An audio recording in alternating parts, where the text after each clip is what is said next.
একটা ছোট একটা বাচ্চা মেয়ে ছিল, হাই স্কুলের মেয়েটা, মোটার মাথা পেটে ওখানে পড়ে গেছে। পরে সেই মেয়েটাকে আমরা এখন পর্যন্ত কোনো খোঁজ পাই নাই। জুলাই আগস্টের আন্দোলন শুরু হয়েছিল সরকারি চাকরিতে কোটা বাতিলের দাবিতে।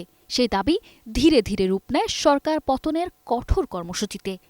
এই কর্মসূচিতে সফল হন তারা। এরপর প্রসঙ্গ আসে রাষ্ট্র মেরামতের। আমাদের অনেক বোনের রক্ত গেছে, এখন আমরা চাই না আমাদের আর কোনো ভাই বোনের রক্ত যাক। প্রত্যেকটা জীবন মূল্যবান, প্রত্যেকটা স্থাপনাও তেমন মূল্যবান। প্রত্যাশা অন্তর্বর্তীকালীন সরকার ধীরে ধীরে নির্বাচনের দিকে অগ্রসর হবে এবং জনগণের প্রতিনিধি নির্বাচিত হওয়ার পর তাদের হাতে দেশ পরিচালনার দায়িত্ব তুলে দেয়া হবে। আর এবার ভোটের মাঠে আন্দোলনকারী শিক্ষার্থীরা নিজেদের অবস্থান দেখতে চান। নির্বাচনী লড়াইয়ে মাঠে নামার প্রস্তুতি নিচ্ছেন তারা। জানা যায় আগামী 2 মাসের মধ্যে আত্মপ্রকাশ করতে যাচ্ছে জুলাই আন্দোলনের নেতৃত্বদানকারী শিক্ষার্থীদের নতুন রাজনৈতিক দল। দলের সম্ভাব্য নাম হিসেবে প্রস্তাব করা হয়েছে জনশক্তি। বিদ্যমান দলগুলোর তুলনায় এটি বেশ ভিন্ন বৈশিষ্ট্যের হবে বলে জানা গেছে। জনমনে প্রশ্ন, নতুন এ রাজনৈতিক প্ল্যাটফর্মটি কেমন হতে পারে?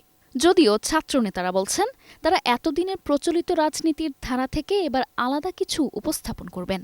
তাদের দাবি, পুরনো সমস্যা যেমন টেন্ডারবাজি, চাঁদাবাজি, জন আকাঙ্ক্ষার বিপরীত কর্মকাণ্ড বা কোনো বিদেশি এজেন্ডা বাস্তবায়নের পথে তারা হাঁটবে না।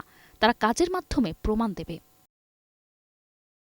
বৈষম্য বিরোধী ছাত্র আন্দোলনের আহ্বায়ক হাসানাত আব্দুল্লাহ বলেন, দেশের মানুষ যদি চায় আমাদের রাজনৈতিক দল তৈরি করা উচিত, তাহলে অবশ্যই আমরা এটি ভাবব।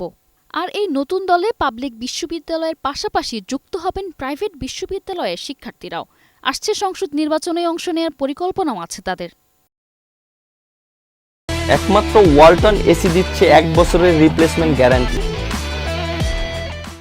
জাতীয় নাগরিক কমিটির আহ্বায়ক নাসির উদ্দিন পাটোয়ারি জানিয়েছেন, যদি গণহত্যার বিচারের আগেই নির্বাচন হয়, তবে আমাদের লক্ষ্য থাকবে যে কোনোভাবে খুনিদের বিচার করা।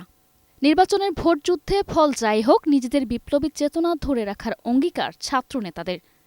News desk, 21 television.